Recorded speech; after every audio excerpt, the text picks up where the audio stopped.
Lockdown से बाहर आए राज्यों में सार्वजनिक स्थलों पर चहल पहल दिखना स्वाभाविक है, लेकिन यह चिंता की बात है कि इस दौरान न तो मास्क के सही इस्तेमाल को लेकर अपेक्षित सजगता दिखी और न ही शारीरिक दूरी बनाए रखने की परवाह ढंग से की गई।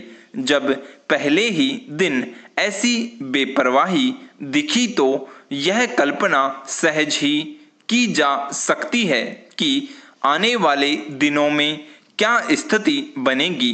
यह समझ आता है कि करीब 50 दिनों के लॉकडाउन के चलते लोग उब गए थे, लेकिन इसका यह मतलब नहीं कि इसकी चिंता न की जाए कि थोड़ी सी भी असावधानी संक्रमण को नए सिरे से सिर उठाने का मौका दे सकती है।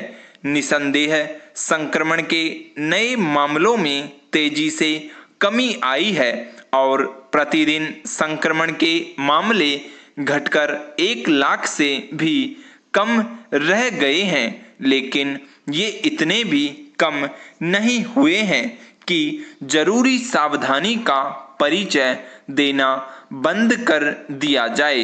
बीते 24 घंटों में कोरोना संक्रमण के करीब 85,000 मामले मिलना और 2,000 से अधिक लोगों की मौत हो जाना यह बताने के लिए पर्याप्त है कि कोविड महामारी अभी भी जानलेवा बनी हुई है। पैरा यह सही है कि लोगों को सतर्कता का परिचय देने के लिए प्रेरित करना राज्य सरकारों और उनके प्रशासन का काम है, लेकिन जनता की भी कुछ जिम्मेदारी बनती है या नहीं। आखिर इस जिम्मेदारी का परिचय स्वेच्छा से क्यों नहीं दिया जा सकता? क्या यह चाहा जा रहा है कि हर चौराहे, गली और नुक्कड़ पर पुलिस का पहरा बैठा दिया जाए? तो यह संभव ही नहीं है। कोविड जैसी खतरनाक महामारी का तभी मुकाबला किया जा सकता है जब जनता शासन प्रशासन को सहयोग दे। यह सबको समझना ही होगा कि महामारी पर लगाम तभी लगेगी जब आम लोग संक्रमण से बचे रहने के लिए सचेत रहेंगे। आखिर मास्क का सही तरह इस्तेमाल करने और शारीरिक दूरी का परिचय देने में क्या परेशानी है?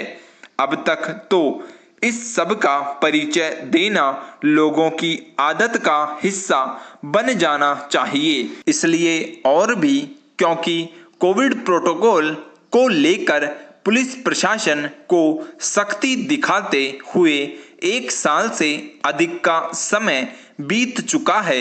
इस 1 साल में सभी इससे अवगत हो चुके हैं कि कोरोना किस तरह रह रहकर सिर उठा लेता है। आखिर कौन है जो कोरोना संक्रमण की दूसरी लहर की भयावहता से परिचित नहीं? किसी को भी इसकी अनदेखी नहीं करनी चाहिए कि जब तक 50-60 करोड़ लोगों को टीका नहीं लग जाता तब तक मास्क का समुचित इस्तेमाल, शारीरिक दूरी का पालन और सेहत के प्रति अतिरिक्त सतर्कता ही कोरोना से बचाव में सहायक है। पैरा हिमाचल प्रदेश में कोरोना की दूसरी लहर से संक्रमण के मामलों में जितनी तेजी आई थी उसी तरह अब हालात सुधरने लगे हैं। प्रदेश में संक्रमण के मामलों में काफी कमी आई है और मरने वालों की संख्या में भी कमी हुई है। निश्चित तौर पर कोरोना कर्फ्यू के दौरान लगाई बंदिशों का सकारात्मक असर देखने को मिलने लगा है।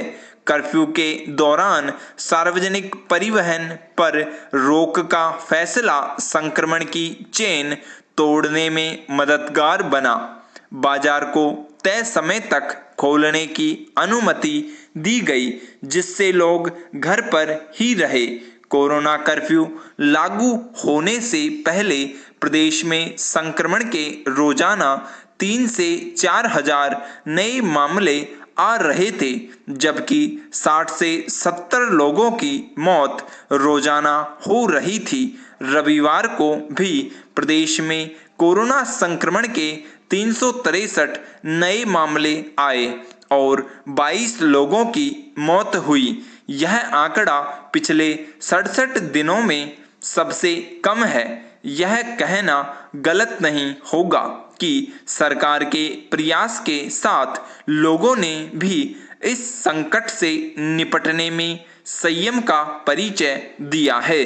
उन्होंने नियमों का पालन किया और कोरोना के प्रभाव को कम करने में मददगार बने। बेवजह घूमने के स्थान पर सिर्फ काम के लिए ही घर से निकले। यही कारण है कि अब सिर्फ कांगड़ा जिले को छोड़कर सभी 11 जिलों में सक्रिय मामलों का आंकड़ा 1000 से नीचे है। प्रदेश में सक्रिय मामलों की संख्या भी घटकर करीब 8000 रह गई है। आंकड़े सुखद तस्वीर पेश कर रहे हैं, लेकिन यह नहीं भूलना चाहिए कि कोरोना का खतरा अभी पूरी तरह से टला नहीं है। थोड़ी सी लापरवाही तमाम प्रयासों पर पानी फेर सकती है। कोरोना के लक्षण दिखने पर तुरंत जांच करवानी चाहिए। तुरंत जांच से जहां बीमारी का समय पर उपचार संभव है, वहीं संक्रमण का प्रसार भी रुकेगा। कोरोना संक्रमण की चेन तोड़ने के लिए प्रदेश में टेस्टिंग बढ़ाई गई है। अब प्रदेश में 15,000 से अधिक सैंपल हर रोज लिए जा रहे हैं। लोगों को इसमें सहयोग करना चाहिए। सबसे अहम है कि लोग लापरवाही न बरतें, बल्कि सजग रहें और नियमों का पालन करते रहें। सामूहिक प्रयास से कोरोना से जीतना मुश्किल नहीं है। Para internet media platform Twitter किस तरह शरारत पर उतर आया है, इसका प्रमाण है। उपराष्ट्रपति वेंकैया नायडू के व्यक्तिगत खाते को ब्लू टिक यानी प्रमाणन से वंचित करना। ट्विटर ने यही हरकत राष्ट्रीय स्वयंसेवक संघ के प्रमुख पदाधिकारियों के खातों के साथ भी की। अपनी इस उकसावे वाली हरकत के लिए ट्विटर ने यह जो तर्क दिया कि 6 माह तक खाते का उपयोग न करने वालों का ब्लू टिक हटा दिया जाता है, वह इसलिए स्वीकार्य नहीं हो सकता क्योंकि कई ऐसे लोगों के प्रमाणित खाते यथावत हैं जिन्होंने वर्षों से उनका उपयोग नहीं किया है। इनमें से कई तो ऐसे लोगों के हैं जिनका निर्धन हो गया है।